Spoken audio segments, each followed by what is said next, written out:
พี่น้องกระแสแดนเซอร์กำลังมาแห้งแดนเซอร์กับศิลปินกำลังมาแห้งบอยซิริไซแล้วก็เลยเต้นคู่กันฟ้อนคู่กันกับแอนออเดอรีเมียเราเลยบ่ให้แดนเซอร์เด้าใส่กันแล้วจัดการเองเลย หยอกกันม่วนใส่สุดสีคือยีนสีคือน้ำเงินออกสีคือยีนนี่แหมสินกระโปรงเขินแอนลาดีกระไดออกมาฟ้อนแบบล่ำซิ่งใส่กันลองซองอยู่บอยกับสีกางเกงบางส่วนก็คือยีนโอ้ยจะมันตัดคู่กันดีฮะผู้ชายกะรอแม่ยิ่งกะสวยป่านเทพพบุตรเทพธิดามาใส่กันฟ้อนเกี่ยวกันลองซองพี่น้องเอ๋ย กองตาเพิ่นเดาใส่กันกับบ้วนหายพี่น้องเฮ้ยก็อ่อนซ้อนออกมาใหม่ๆหยอกเมียเพิ่นแหมคือแอวน้อยแท้เข็มขัดตินิสูเข็มขัดตินิสูภาษาวัน เอามือตีเข็มขัดเนี่ยหัดอยู่ท้องน้อยนี่แหมเข็มขัดมาใหญ่คักแท้ใหญ่คักแท้ใหญ่คักแท้ภาษา เอ็นออลเรดีเรา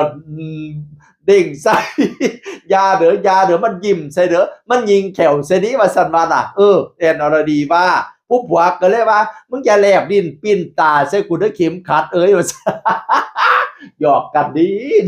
บอนเกี่ยวกันลองซองพี่น้องบริกรรมเด้าฟันได้เพิ่นน่ะปล่อยน่ะเด้าคักเด้าแน่เด้าเพราะเบิ่งอายุเจ้าของโอ้ยเด้าไปเด้ามาเป็นลม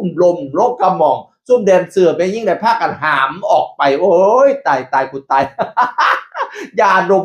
มันซั่นหายาดมแอนออลดีย่างไปหาเอายาดมหลอดพิเศษให้ดมโอ้ยกินฮิมาดามหอมชื่นใจ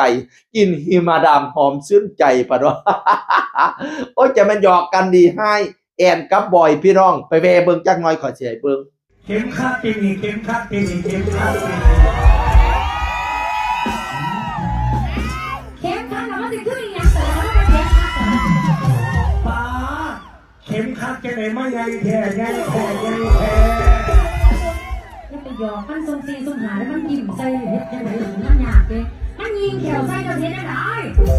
เข็มขัดเอ้ยมึงอย่าแลบลิ้นปิ้นตาใส่คนเลย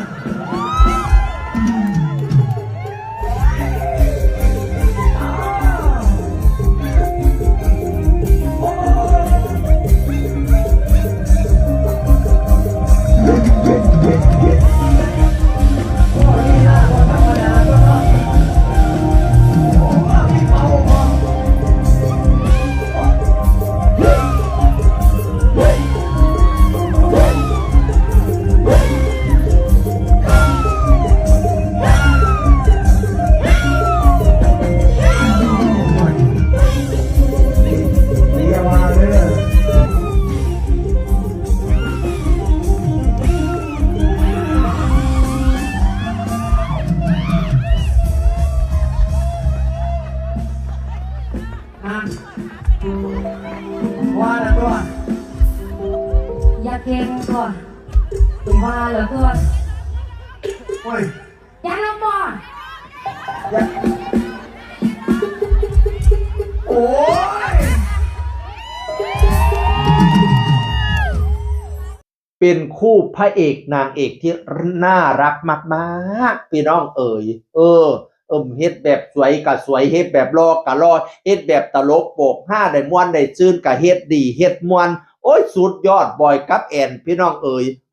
แอนอรดีไปออกรายการคุณคิมเขาเจ้าให้เป็นราชินีหมอลำผู้ดีออยกับบอยก็อุ้ยเล่นหยังก็สมบทสมบาทพี่น้องเอ๋ยตอน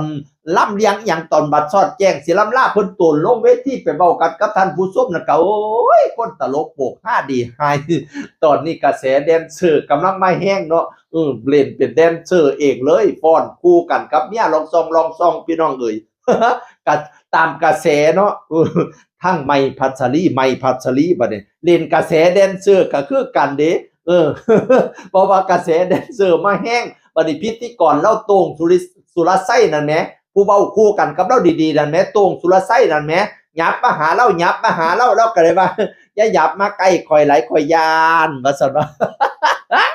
เห็นโต้งหยับมาอย่าหยับมาใกล้ข่อยแล้วข่อยยานโต้งก็เลยว่าเจ้าบ่ต้องย่านข่อยดอกข่อยบ่แม่นแดนเซอร์ข่อยเป็นศิลปินข่อยบ่ที่หัวหน้าดอกว่าซั่นว่า หมอลำซิ่งแล้วเขาแฮงเว้าคักเว้าหลอนเนาะ เจ้าบ่ต้องย่านข่อยดอกข่อยบ่แม่นแดนเซอร์ข่อยเป็นศิลปินข่อยบ่ซีหัวหน้าดอกว่าซั่น มุกแดนเซอร์กำลังมาแรงพี่น้องเอ่ยก็เลยมาเว้าม่วนว่าหัวมวนน้ำกันบ่เว้าก็บ่ได้หัวบ่ตกหัวก็บ่ได้อาบน้ำเว้าเลี้ยงบ่อยสิริไส้เว้าเลี้ยงแอนอรดีเว้าเลี้ยงไมค์พัสรีเว้าเลี้ยงตวงสุรัตน์ไส้เสียงอื่นคนเก่ามาเว้าสู่ฟังสวัสดีครับสวัสดีครับ